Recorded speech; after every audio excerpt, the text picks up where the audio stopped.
And then live. Live on Facebook. Okay. All right. And it'll reroute you back to Zoom Okay. once you get it going, okay? Mm-hmm. All right. Peace out, boys. So when this pops up, And then it's the title. Here. Yep. And then you'll hit the live button. Okay. This is why I have smart people. Everything's changed with live recently too. It It's is crazy. A little more cumbersome. It used to be real easy. It was like 5 buttons. Now it's 3 steps or 5 steps or some shit.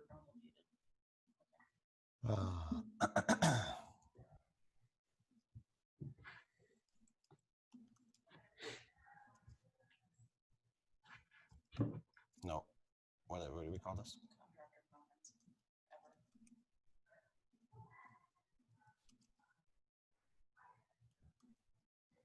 Okay. All right, you guys ready? Yep.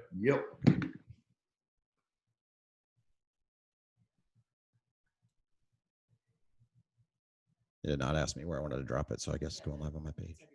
Oh, it did. It's been dropped. That's how it rolls. It just drops.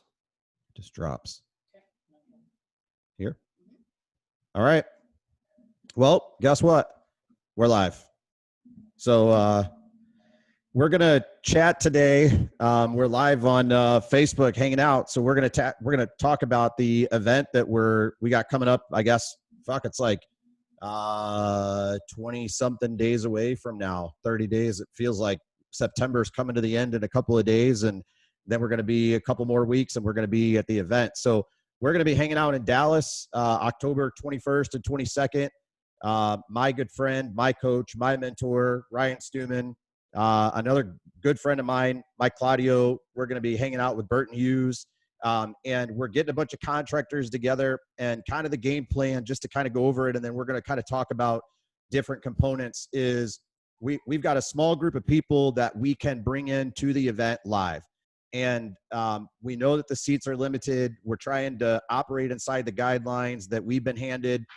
So we'd love to do something bigger with you guys. But we've got to keep the people in the room pretty limited. So we've got 50 seats open to that. Some of those seats are already gone. The second component to this is we had a conversation, and because we can't get more of you guys in the room right now, we've decided to also add a virtual component to this event. So what's going to happen is for a little bit different discounted price, you guys can hang out with us for 2 days. You guys can be at the event live with us. The only difference is the people in the room are going to get direct access to myself, Mike, Ryan, Burton. They're going to be able to hang out with us at lunch. They're going to be able to ask us very direct, pointed questions and get the answers that they need.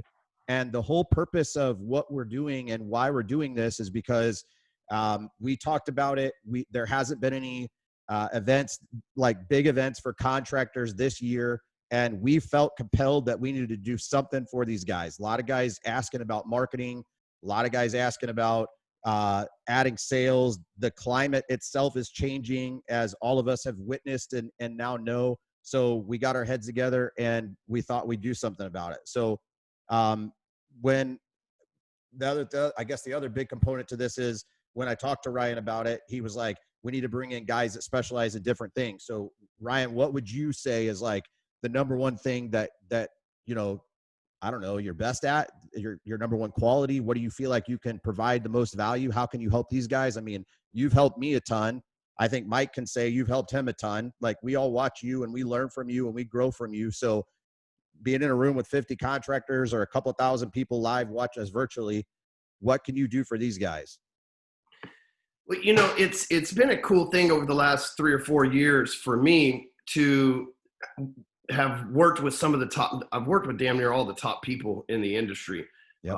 If your company is doing 9 figures in the contracting world, there's a good chance that I've worked with one of your leaders.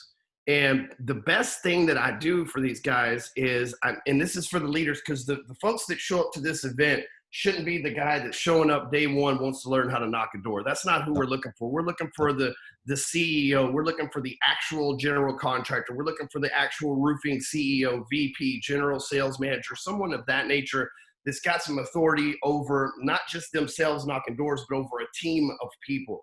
And what I have helped the contractors do, like I've helped them do a lot, obviously, but I think the main thing is to create that culture that's scalable, right? I mean, a lot of you, you have to excuse me, we have some weather come in or something, man. My allergies are killing me. My nose is running. So if you see me pick up, it's not, I ain't got no cocaine problem. Everybody just calm down. There's no rumors to be spread here. So, but you know, a lot of business owners in general, but specifically because of the door knocking, because of the way that we hire salespeople in the contractor world, there's lots of revolving door. You know, like you're in one day, you're out the next. It's just like, how can I keep my guys motivated? And especially for those of you in the roofing industry, you got a new guy, comes in, he works his ass off, he makes about $20,000. You don't hear from him for 2 months because you don't need money for shit, you know? Yep. These are problems that are faced. So what I do is I help you, the business owner, the manager, the leader, whatever that role is for the folks higher up, help them create that culture that keeps the guys hungry, that keeps them staying there, that they're not in a revolving door, they're out knocking another door, they're out banging on another door, they're up standing on another roof.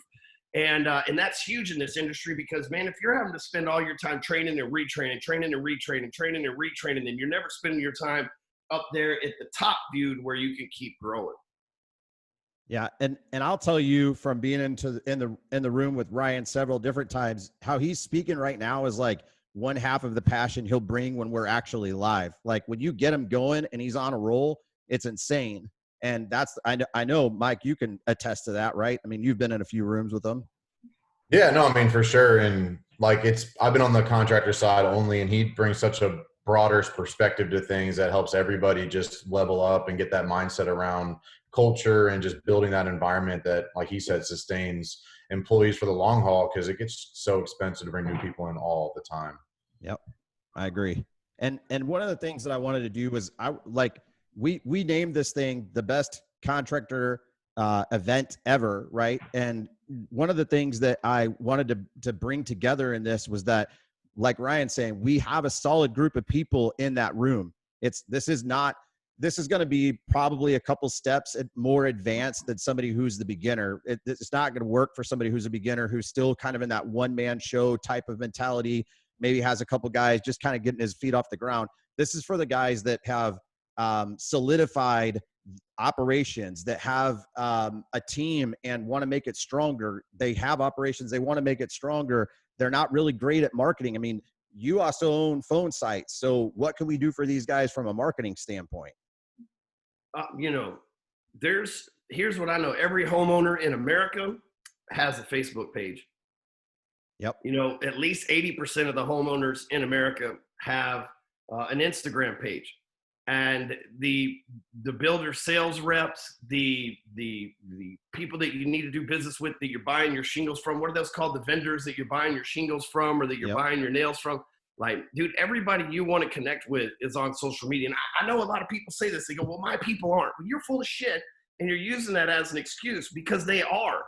Look, the only person that I know for sure that's not on social media, the only person that I can think of that I know for sure that's not on social media is Warren Buffett.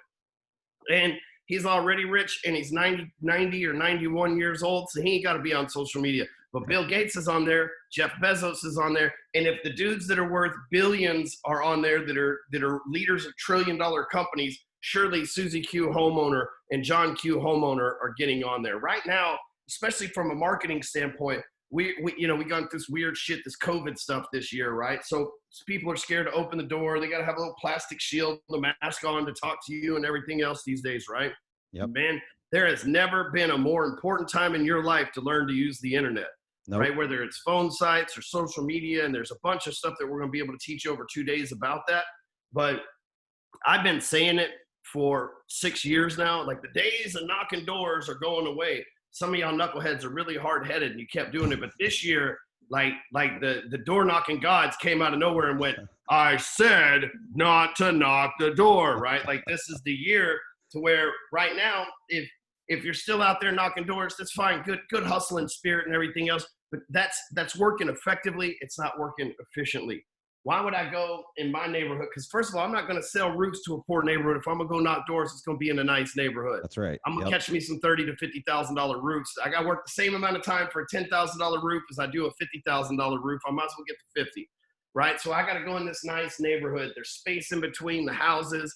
Maybe in an hour, I can knock on 10 or 15 doors, maybe talk to 4 or 5 people, maybe in an hour. And that's really pushing it.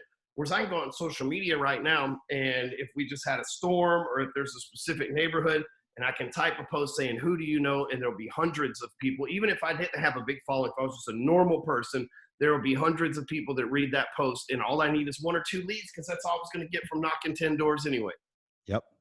Mike, you and I work with these guys on a regular basis. Every single day, I've got clients, you've got clients, they're in the specific contracting space. What do you feel like holds these guys back the most from doing exactly what we talk about all the time? Like, you guys got to get on social media. You got to be relevant on social media. You got to know how to post on social media. You got to know how to have conversations other than making fun of other contractors on social media. So what do you feel like is the mindset that's that's holding these guys back, or the fear that's holding these guys back from jumping in and doing some of the stuff that you and I do every single day? I think one of the biggest things that comes out is that as an industry, we have got to modernize our approach, like whether that's online, but I think it's as important in front of the clients. Like, the expectation of the clients took a huge leap this year, but over the last 5 to 10 years, it's changed. And so many contractors struggle with how to communicate to the modern client. That's really where I think some of the biggest issues come in, because they have not adapted. Most of them are doing it the way they've always done it. They do it the way their dad did it. They do it the way they've always seen it done. And a lot of the associations out there are just older than they used to be. Like, if you go to some of these events, you just deal with an older approach, a little more of a timid, like, hey, I'm going to do a good job. I'm going to sit back and the people are going to come to me. Like, I hear it all the time. Like, hey, I sent them a proposal. If they want to do business with me, they'll call me back. That's not how it works anymore. That's not how the clients expect to be managed. And it's not how the client decision process works anymore. So the biggest thing I think that happens is people are afraid to be too pushy. They think if they're getting online, they're going to get made fun of by their friends. They think if they're going to be like follow up and ask for the sale is going to make them a typical pushy contractor. But there's so many ways to modernize your approach from the communication before, during, and after sales calls, whether you're door knocking, whether you're in person, whether you're online. Look, if you can't sell through a DM, like Ryan talks to us all the time, and I know you do too, John, like, if you can't sell through DM or email or in person or over video consultations at this point, you're going to lose. It's not like you're not going to win. You're already losing. To lose. Yeah, you're already losing. Because I know guys, you know guys, we know companies that have completely transitioned to mostly virtual sales. Like, they're physically closing contracts virtually, having hundreds Zoom of calls thousands just like of this. dollars virtually, hundreds of thousands of dollars. Hundreds of thousands of dollars. And so I know how to make this happen.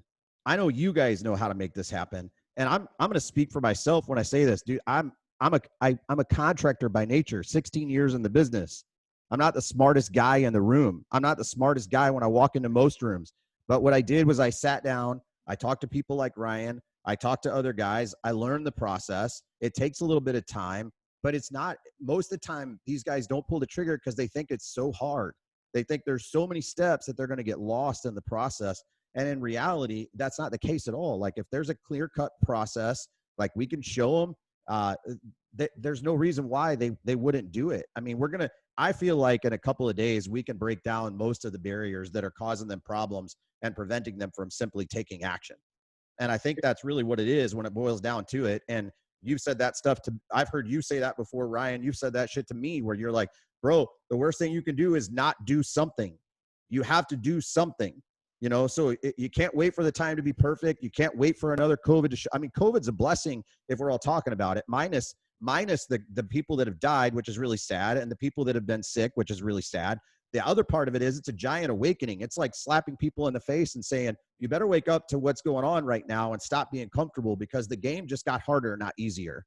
So you either adapt and overcome, or you continue to just sit on your ass and do the same old thing that you used to do for as long as you used to do it. And you're going to get worked by the guys that are transitioning. And let me tell you a real quick story. I was in Texas yesterday, in Tyler, Texas, working with a group of guys, young company, guys, maybe 26, 27 years old. And they're dominating, $50+ million a year company. And the one thing that I can tell you that separates them more than anything, well, two things: great leadership, and they are very, very, very open to technology. incredibly open to technology, and they have incredible leaders and very open to technology. And if new technology comes out and they believe it's going to help them advance, they invest money into themselves and into that technology to learn how to make it work so that they can serve their clients better. Simple as that. I get this all the time, and it's mind-boggling to me that I still get it 12 years later. I've been doing stuff for 12 years, but it's mind-boggling that I still get this 12 years later. But I'm gonna try to explain something to everybody here. Like, technology is not going anywhere. So for those of you that say, "Oh, it's not my thing. I'm not a computer guy. I'm not a technology guy," but dude, that's a fucking excuse. It really is. And what I mean by that is you're saying, "Oh, I'm not really." You know what? I'm not really an athletic guy. But if somebody came out here right now and said, "You better learn to play some fucking basketball or you're going to go broke," I'm going to be fucking Magic Johnson in about 6 months, right? Like, I'm not stupid. I'm not going to fight it and go, "You know what, man, poverty is the path that I'm choosing, Bob." That's not how it works. But see, some of y'all tell yourself you're not taking, none of us, I'm 41. In 2 days, I'll be 41. I didn't grow up, man, and I grew up poor. So I didn't grow up with a computer in my house. By the time I was about 12 or 13, we finally had a computer in the house. It's not like my kids where they grew up with an iPad their whole life. It's like, yep. Most of us that are successful these days, the 26, 27-year-old, they were on the back end of it, right? But most of us are older. Most of you that are going to be in this room are going to be older. And I'm going to tell you, the excuse of "I'm not a technology guy." You know what? Stevie Wonder wasn't an instrument guy. Andy was blind, but he learned how to play that damn piano, didn't he? One thing that has, when we got on lockdown, I learned to play guitar. So I bought a few guitars and I learned to play it. And playing the guitar is a lot like working a keyboard or technology. Well, all you're trying to do is remember what string and what fret does what note. And the more that you do it, the more you play the guitar, the more you move your hands around it, the better it starts to sound. Technology is absolutely no different, right? When I first started typing, I typed with 2 fingers. It's okay, there's a G and there's an H, right? That's what I did. I kept practicing. Now it takes me about 10 minutes to type 2,000 words. Like if I got to write a whole big blog post, a couple thousand words, it takes about 10, 15 minutes max. But it took practice, just like it's taken practice to get better at this instrument. It's taken practice to get better at the technology instrument as well. But here's the difference. That guitar right there ain't never going to pay me a dime. I'm not going to be Stevie Ray Vaughan or no shit like that. But this computer and the technology inside the computer has made me a millionaire tens of times over, because I've embraced technology. Let me give you an example. The richest person in the world right now, who is it? Bezos. Yeah, Bezos, right? Yeah. Okay, what does he do? What's his product that made him rich? It's Amazon. It's computer. Fucking internet, right? Yeah. Second richest person in the world. Do you know who's the second richest person in the world right now? I don't. Mark Zuckerberg. What's computer. He do? Fuck computers. Computer. Who's the third richest person in the world? What does that guy do? It's Probably fucking Bill computer. Gates. Yeah. Where did he get his money from? The fucking computer. Yeah. Right? I mean, out of the top 10 richest people in the world, 8 of them, all but Warren Buffett made their money from the internet. All of them. Yep. Right? Like, so we can't, but they're internet guys. Look, no, we are at a time where man is merging with machine. We are at a time to where we are salespeople offline, but we have to be salespeople online. We are business leaders offline. We have to be business leaders online. There's 2 worlds that we live in. We live in a virtual world where we got to represent ourselves on social media, through Zoom calls, through emails, through text messages. Then we live in the real world. What's crazy is in today's day and age, most of us are spending more time in the virtual world than in the real world. Yep, that's true. 100%. If you look at, it's true. You want to know if it's lie to you. No, if you want to know if that's you, just swipe to the left and look how much fucking time you spent on this thing all day. That's both humbling and it's a reality. It tells you, hey, so you could spend time on this thing wasting time, or you could figure out how to turn this thing into a moneymaker. It's that simple. If you're going to use it, you might as well get paid to use it. Exactly. I say this all the time, because I run this all the time with contractors, right? Where you don't need to see the whole staircase to take the first step. Like, you don't need to solve problem 5, problem 10, problem 15, because you're going to learn along the way. And I get this question all the time, like, what have you done with a guy in my industry? Like, all of a sudden people think every industry is different in the way that it operates. It's not. Nope. And the benefit of an event like this is you get the best of both worlds. You get people in your industry sitting next to you who have solved problems that you're experiencing right now, and a group of guys at the front of the room that want to guide you to those solutions. So, like, you get everything. You got to take the first step, though. You can't sit there and analyze, adjust without taking any fucking action. No. Implement, analyze, adjust, and you'll get a lot farther. Dude, there's got to be guys in the room that are really awesome at marketing. There are. I already know that. There's going to be guys that are really good at marketing, but you know what? They suck at operations.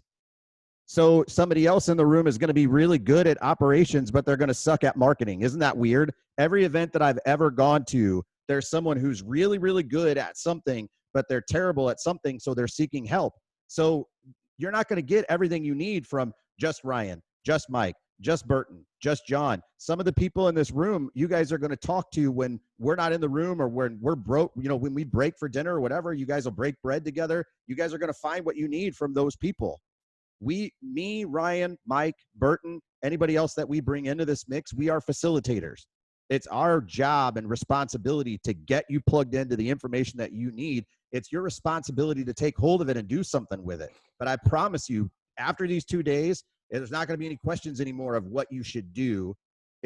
You're going to stop. And I'm going to tell you right now, one of the things that pisses me off the most is when guys go to events like what we're about to do, and then fucking 30 days later, somebody has a conversation with them and they're still in the same spot. You got to do something with it, right? People all the time say, hey, Ryan, what is your, and Mike too, what does your first video look like? The very first time that you made a video, what does it look like? It's terrible, isn't it? Yeah, terrible. Don't bring up old shit, man. It's terrible though, right? And yes. we went back and looked at some of the stuff that I first did. It's terrible. I sent it to one of my clients. They're like, oh, I don't really know what to say. I'm like, dude, hold on a minute. Send it to the first video. I'm like, dude, how bad is that? They're like, oh my God. I'm like, dude, you just got to start somewhere. That's the point. That's how you get better. That's you it. Keep doing it, you know? That's it. So that's, to me, if I was going to point out something that's probably worth every single penny that they'll pay, is we're going to give them the exact, this is what you need to do. This is where you need to start. This is what you got to do. And tell them, dude, go do it. Go do it. And somebody in the room is going to give them another piece, and somebody in the room is going to give them another piece, and they're going to walk out. It's not a conference where the 4 of us or 5 of us, whatever it ends up being, are standing up and we're just lecturing the entire time. We're not there to boost our egos or our bravado. We don't give a shit about that. We're there to serve and help some people get better. At the end of the day, you need to leave and you need to be better. And that's it. And then I want to see you guys 30 days from now, hop on, texting, sending DMs to Ryan, sending DMs to Mike or me or Burton or whomever. And you're like, dude, I did exactly what you guys did, and it added $100,000 a month to my pipeline. And these are real things that can happen if you guys take action with it. Well, and the benefit of us is we've all been in the industry. Like, we've all played a role, right? So we're going to give you tactical advice, and then what to expect when you start. Like, we're not going to say, hey, you need to get better at social media. Okay, what's the next problem? No, tactical advice on what to do, when to do, how to do, and then what potential pitfalls, roadblocks, whatever it is you're going to run into, because that's when people quit. They hit that first struggle, that first challenge, and they give up on that tactic. Oh, that doesn't work for me. No, expect to struggle a little bit. Expect it's going to be a little bit of a slow start, but momentum takes time. It takes time to build a reputation in your marketplace. It takes time to get the clients. It takes time to level up. It takes time to get into that referral partner. Everything takes time, but you can't start then. You have to start now, and we'll be able to give the tactics necessary as well as the expectations of what you're going to be experiencing once you start implementing those things. I love it. I think a lot of people look at, like, Burton's not here, and he won't get mad that I say this. He's a good friend of mine and been a client for a while. I mean, he's literally with President Trump through people he met through me. Like, he's right literally, now. I can't go do those things because I'm a convicted felon. I'm not really good for publicity, right? This is why I'm hanging out with contractors, you know what I'm saying, right? Like, and so here's the thing, though. He's up there with, I've got pictures on my phone he's with Eric Trump and Don Jr. Whether you like the president or not, the fact is this dude just 2 years ago came here with nothing. He wasn't necessarily winning in life. He left his family in Florida. He's from Ohio, came here. Just within the year and a half that I've been working with him, the guy's life has completely changed. He wasn't a video dude. He wasn't somebody that would get out in front of people. He wasn't somebody who posted on social media. Same with you and Claudio. You know, they see Burton now, they see Mike now, they see your stuff now, they see my stuff, and they say, oh, well, you know, that's like Jon and Mike and Burton and Ryan, like those guys, they're like naturals at this. And they don't understand that we all start to say, nobody picks up a guitar and plays like Jimi Hendrix. Nobody picks up a guitar and plays like Les Paul. That's not what happens. It takes practice. My first videos are horrible. Mike, you know, I know now you're like all handsome and, you know, can do a 300-pound shoulder press and stuff. But when you started doing this stuff, you were like 300 fucking pounds or something like that, right? Wow. Yeah, I mean, it's not one approach, right? Just like losing weight, getting healthier, getting better sales. It all takes time and it takes progress and it takes some pain in the process, right? And like, I mean, I used to weigh over 300 pounds. I'm 230 now. Like, yeah, does that make my videos look better? You're damn right it does. But like, it also took. When you start coming to your own, right? You didn't wait until you were 230 to start making videos. You were like, watch this. I'm gonna make videos and a transformation in my life. Awesome. It just took time. But I mean, if you look at the first 30 videos, 40 videos, just look at the last 40 compared to the 40 before that. Like, you constantly get better. Like, it's not just like you get to a point and you plateau. Like, my last 10 videos are better than the 10 videos before that, which are better than 10 videos before that. You will see incremental. You will get more comfortable. I mean, I teach all my clients about how to be on video. By video 15 or 20, they look like a natural compared to their audience and their people around them. You don't need to be like us. You just need to be better than you are right now, and you will win at a larger rate. That's not like rocket science. Like, get a little bit better. Your market will notice it. The people will recognize it. You will improve. They'll become more trustworthy of you, which means they're more likely to give you their money.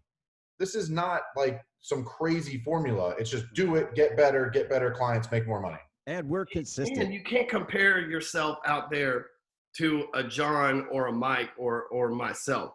Like, my audience is different than yours. And I know this is going to shock some of you that know me, but not everybody likes me. You know, Yeah. I'm not everybody's cup of tea. There's not a line of people around the office every morning waiting to meet Stewman, right? Like, some of them with knives and guns occasionally, right? But like, that's not in. But what I'm saying is, like, I don't let that deter me, and you're not competing with me. You can't look at Mike and go, well, if people see his shit compared to mine. Like, here's the thing. We're still at an infantile stage to where nobody else is doing this shit on any kind of big enough scale to where you're not going to get interrupted with Mike. Mike's going to be in front of his people. You're going to be in front of your people, but the likelihood of you being the only person in front of your people is what's going to get you. And look, you're not there for people to tell you that was an amazing video. You're there just so people remember that you do roofs or that you're a contractor. That's it. All they say, you know what? Mike did that shitty video the other day, but I bet he's a better roofer than he is a videographer. That's all we need him to think. You know what I'm saying? Damn, do you know any roofers? Man, you know what? There's this one dickhead that keeps making videos on he's always up on a roof, so he must know something. That's all we need. That's all we need, an opportunity. You know, that's all we need. That's it. I would say the one thing that I can also say personally, and I know about you guys, is we're incredibly consistent. And I have days where my video guys will tell you where it's a video. I've posted highlight reels on my timeline where I can't get it. Like, I flub it, and then finally I get pissed and I get into that energy and then I nail it. But it takes 15 times. So you guys might see me do it well and Ryan do it well and Mike do it well. I can't tell you how many times we screw it up long before it's actually right. And so but now I've grown to love that, right? That's an expectation of mine. Like, I'm gonna mess this up before we get it right. That's how I know it's gonna be right when we're done, because I'm gonna jack it all up the first 5 times. Does that make sense? You guys do that, right? You're not always gonna feel like it. Like, you're not like, just like prospecting or client meetings or employment. You don't always feel like it. This is required to make it forward. Like you said, if you're not doing some of these things now, you're losing already. You're not always going to feel like it. Just like plenty of the bullshit we have to do in our daily lives with our business. But this is that important. Everything we're going to teach to be that important. You've got to modernize your approach. You've got to get up to date. You've got to communicate differently, because if nothing else, the client expectation has changed. And if you don't change to match that and meet that, you're going to lose bad.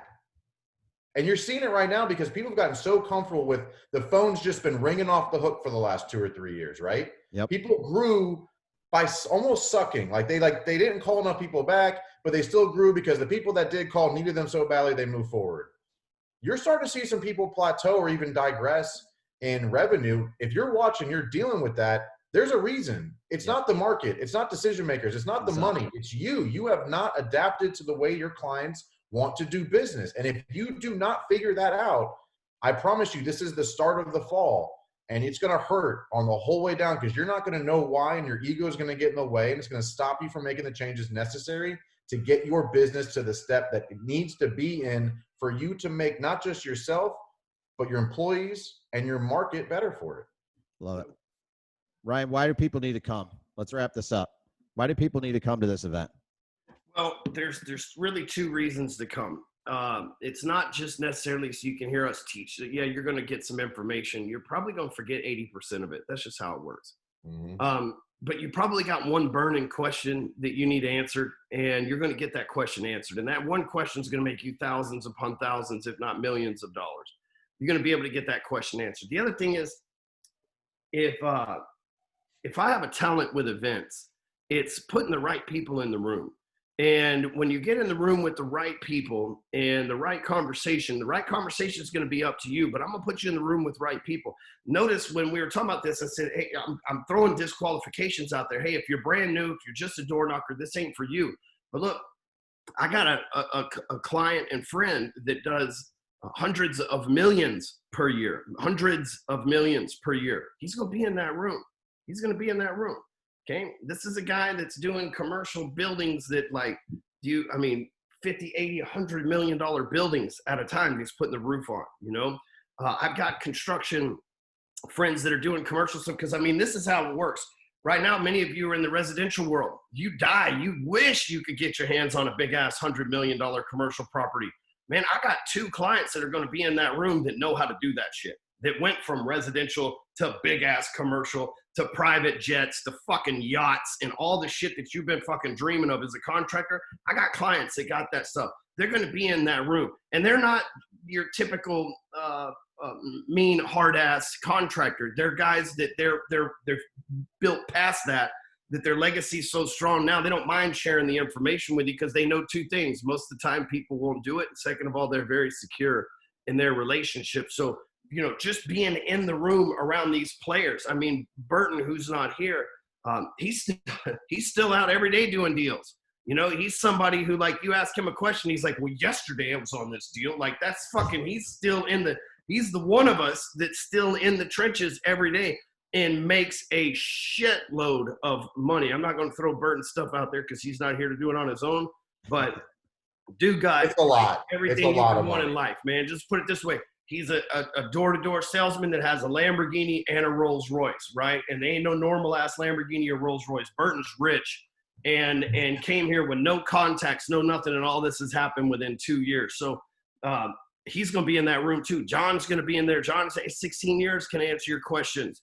Mike, man, he knows everything about this shit inside out. Mike and I have been working together for over a year now, man. He knows everything about this inside and out. I'm the odd duck here because I've never been a contractor. I was an electrician for a summer one time. That shit is hot. Fuck that job. However, I've had the privilege of working with so many people like Burton, John, and Mike, and many of you that are watching this over the years, that I understand the business. But here's what I understand: business, period. I understand how to scale any business. I understand how to sell any business. I understand how to bring culture to any room that I'm in, and that's what I'm going to help you out with. But it's not about us four. We're just simply you don't go to church to become friends with the pastor. You go to church to become friends with the parishioners that are in the actual seats. The guy sitting in the pew next to you is the guy that you go to lunch with, not the preacher and not the pastor, right? So you're going to look at this the same way. It's like, hey, there's going to be guys up there preaching and teaching to you, but the person that you need to connect with, day one that you need to go to dinner with, day one that you need to sit down at lunch with, is going to be in that room too. Love it. Mike, bring it home. I think the biggest thing to add to that is a lot of business owners struggle with like trying to find people that get them, that understand them, that have the same mindset as them. Here's the dirty little truth. It costs money to get into rooms with those types of people. And here's why. The best people, like Ryan's talking about, these $100 million business owners that like helping people. John, me and you deal with this all the time. My biggest frustration is giving people advice for free real quick and they do nothing with it. Yep. It pisses me off because that's value. Like I gave you a ton of value, did nothing with. Well, I promise you, contractors, the people who've been successful love helping you. Yep. They love helping each other. The difference is they're tired of doing it for free. They're tired of doing it not for free, but nothing happening because of it. Yep. So to get around the best people that can help you and want to help you and are excited to help you, it costs money to get around those people. Yep. And that's forever and always. And it's not because of the money. It's not the monetary value. It's not because of who's going to make what on the event. It's the other people in the event whose the price is nothing to. They're there just to network and meet people and get value from it. They know because of the price point, the best are going to be there. And if you're somebody that's struggling finding people that get you, that know you, that are where you want to be, the reason they're hard to get to is because you haven't paid the admission fee yet. That's and right. Events like this get you in that room. And these are relationships that will not just be 2-day relationships. You will build relationships that could get you through the rest of your career in business that you can call when you need them and solve your problem today that either saves you $100,000 or makes you $100,000 on a regular basis. And those people are there and they're excited to help you, but they're tired of the bullshit. Just like we're tired of the bullshit. We're tired of giving people the game plan, them doing nothing with it. Well, other contractors, they got their own damn business to worry about. They can't be worrying. Pay the admission. Take that first step. You don't need to see what's coming after it. Just get in the room and you will be amazed at what you can pull away from just the mind share of the other people around. Yep. Were you going to add something there, Ryan? Nope, I'm just agreeing. All right, cool. So here's the deal. If you want to come, it's as simple as this. In the comments section, if you want to be live with us, I promise you by the end of this week, we'll be done. We're going to sell this thing out and be done. You want to be live with us, type live down in the comment section. Somebody from my team will reach out to you, get you the information that you need. If live is not your game, you can't make it for whatever reason, and you would like to be part of the virtual, type virtual in the comment section. We'll get you what you need from that side of the game. So I appreciate all you guys hanging out with us. Ryan, thanks for coming on for a little bit. Mike, thanks for coming on for a little bit. Burton, wherever the fuck you are, hanging out with the Trumps. Thanks for hanging out with the Trumps for a little bit. We'll hear those stories later, I guess. But all of you guys, thanks for hanging out with us. Thanks for spending a lot of time with us. I can't reiterate enough what these two just said. You need to be in that room. I already know some people in that room.